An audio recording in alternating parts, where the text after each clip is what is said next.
Rasulullah ya, yang paling alim dalam menafsirkan Al-Qur'an, beliau menjelaskan ya, salah satu dari kabilah Quraisy yang bernama kabilah Kinanah di sini, itu ketika mayoritas orang kafir Quraisy sudah melanggar janjinya dengan Rasulullah Shallallahu Alaihi Wasallam, tapi Bani Kinanah ini ya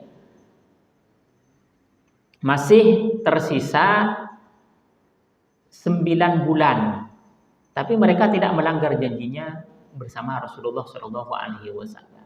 Kemudian Rasulullah langsung respon, langsung melaksanakan perintah Allah Subhanahu Wa Taala, tetap dilindungi itu ya, yaitu kabilah Kinanah ya, karena masih tersisa 9 bulan perjanjiannya dengan Rasulullah Shallallahu Alaihi Wasallam. Kemudian di akhir ayat ini, para jemaah sekalian, ini yang sangat menggugah hati kita untuk bisa kita ambil pelajaran penting yang ada di dalamnya. Innallaha yuhibbul muttaqin. Sesungguhnya Allah itu mencintai orang-orang yang bertakwa. Yakni anna hudiyatat taqwa alla yusawwi bainal qabilatain.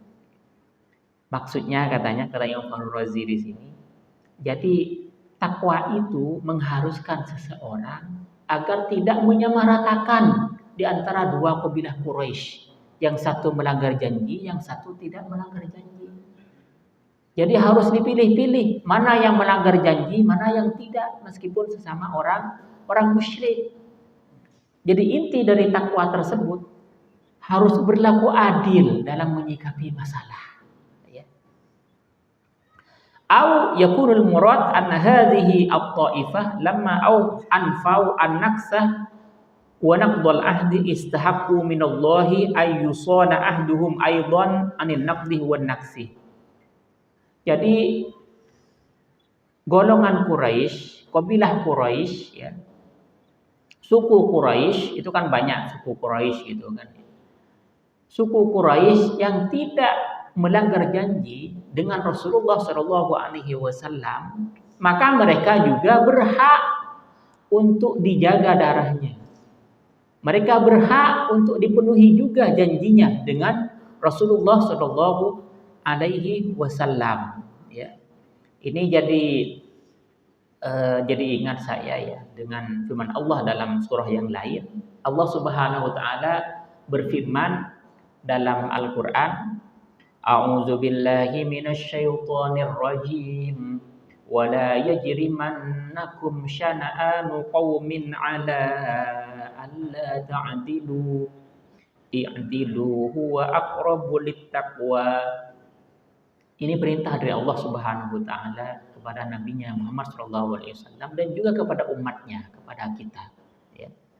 Karena kaidah itu dalam hadis Rasulullah sallallahu alaihi wasallam ya, bahwasanya Allah itu menyuruh orang-orang mukmin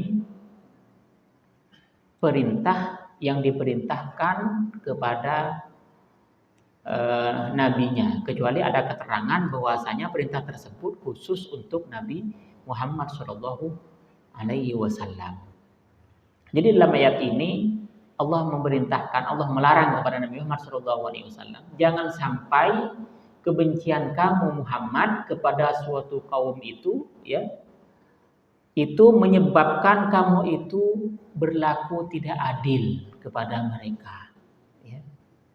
Jangan sampai karena marah misalkan karena ada sebagian dari kaum Quraisy yang melanggar janji dengan Rasulullah Shallallahu Alaihi Wasallam, kemudian dipukul rata.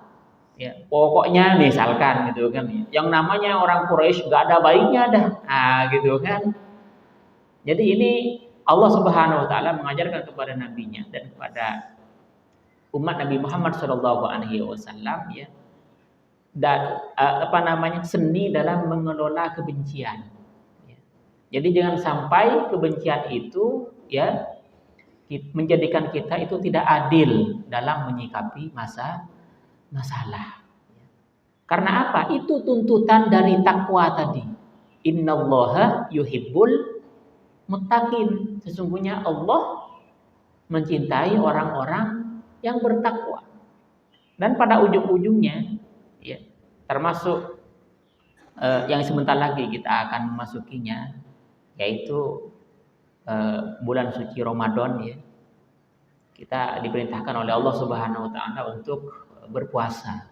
Ya ayyuhalladzina amanu kutiba alaikumus syiyamu kama kutiba alal ladzina min qablikum la'allakum tattaqun. Kita lihat coba dari redaksinya. Wahai orang-orang yang beriman, telah diwajibkan kepada kalian berpuasa. Ini kan berpuasa, ya. Kama kutiba alal ladzina min qablikum. Sebagaimana telah diwajibkan kepada orang-orang sebelum kalian. Umat-umat sebelum Nabi Muhammad itu diwajibkan juga berpuasa. Cuma beda jumlahnya, beda caranya gitu kan. Apa tujuannya? La'allakum tattaqun. Ya, agar kalian menjadi orang yang bertakwa. Ini harapan dari ibadah puasa. Makanya qadiyatut takwa itu merupakan tema yang atau tujuan yang sangat penting dalam semua amal ibadah. Bahkan kata ulama ketika orang khutbah Jumat itu termasuk rukun bagi khatib selalu tiap pekan menyampaikan pesan takwa ini. Kalau nggak menyampaikan pesan takwa maka nggak sah khutbahnya. Setiap pekan diingatkan tentang takwa gitu kan oleh khatib gitu kan. Selain membaca ayat-ayat takwa, kemudian juga dijelaskan dengan bahasa lokal, dengan bahasa nasional, bahasa Indonesia gitu kan. Dimanapun khatib akan selalu berpesan tentang takwa, karena takwa itulah ya yang termasuk salah satu ya amalan yang paling banyak memasukkan seseorang ke surga. Disebutkan dalam sebuah hadis yang diriwayatkan oleh Imam Tirmizi, su'ila Rasulullah sallallahu alaihi wasallam, ya. Bahwasanya Rasulullah sallallahu alaihi wasallam pernah ditanya oleh sahabatnya tentang amalan ya yang paling banyak memasukkan orang ke surganya Allah Subhanahu wa taala. Apa jawaban Rasulullah sallallahu alaihi wasallam? Dalam riwayat Tirmizi ini ya. Kata Rasulullah, taqwallah wa husnul khuluq. Yaitu ketakwaan kepada Allah Subhanahu wa taala.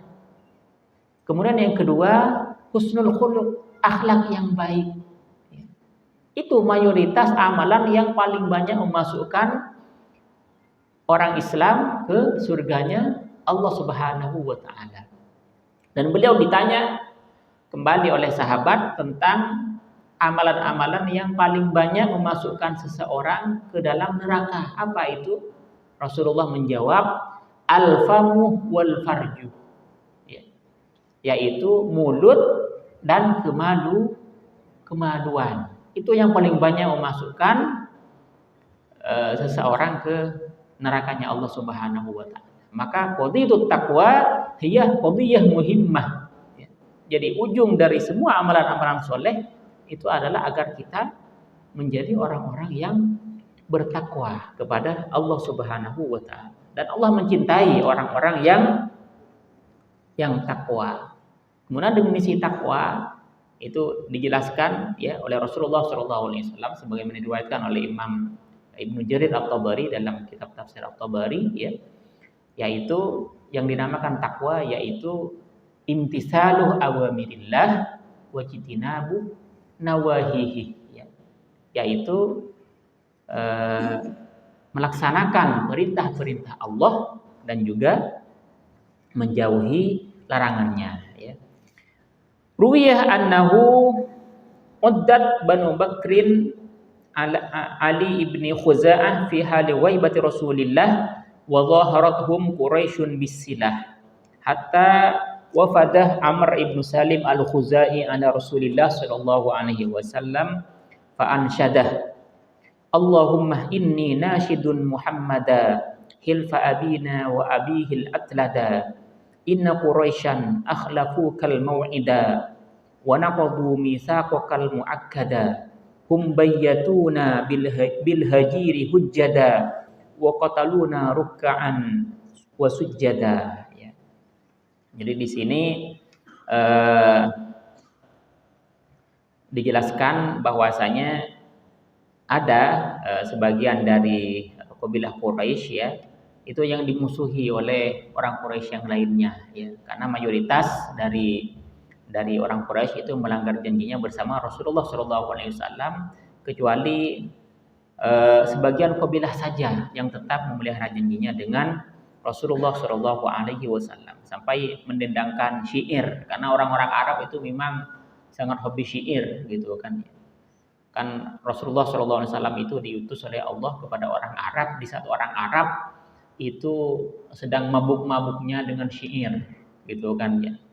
Sampai ada beberapa pasar di sana di Arab. Kemudian Allah turunkan Al-Qur'an yang bisa mengalahkan syair-syair dari orang-orang Arab tersebut gitu kan. Jadi mereka orang-orang Arab memang sangat mencintai dan jago dalam syair. Bahkan yang menang di antara mereka itu disebutkan dalam buku-buku sastra Arab ya.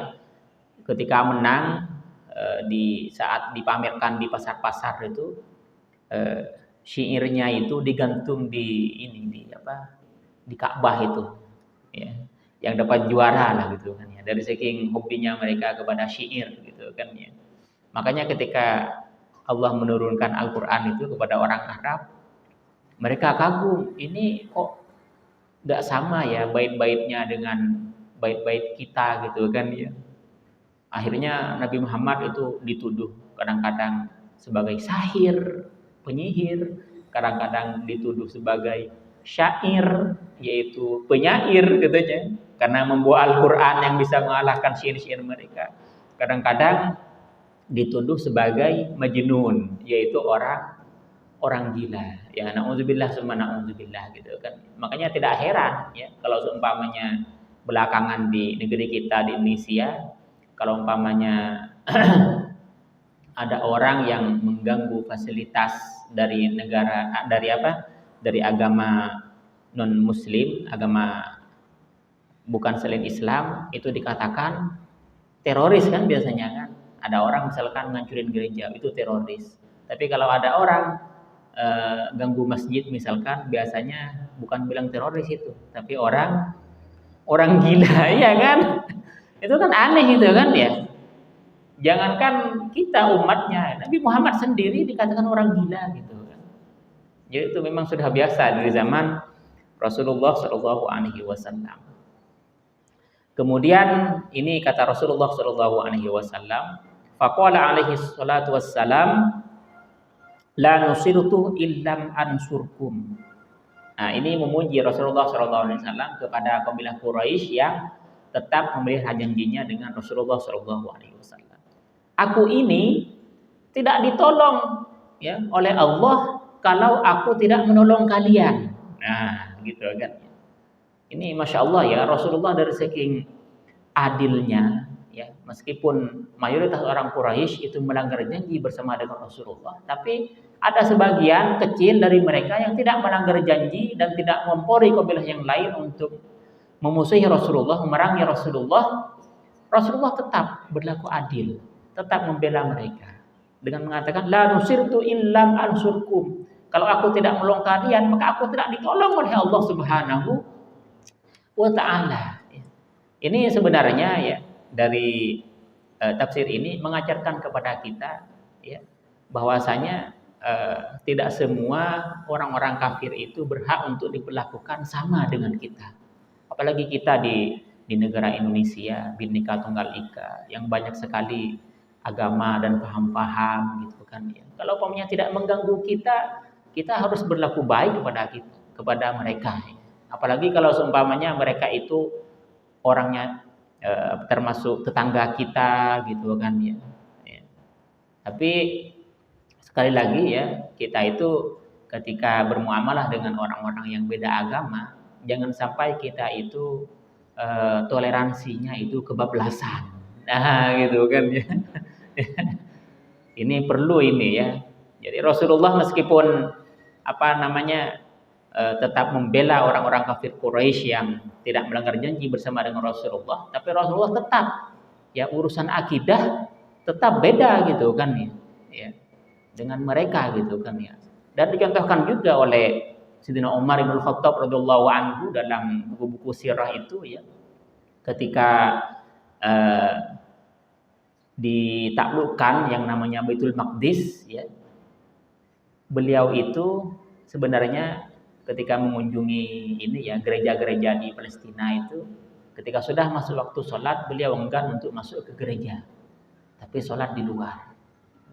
Jadi toleransi tapi tidak sampai ke kebablasan. Makanya sangat sangat penting ya untuk mempelajari lebih lanjut mengenai toleransi dengan orang-orang Muslim itu seperti apa. Ya. Ya.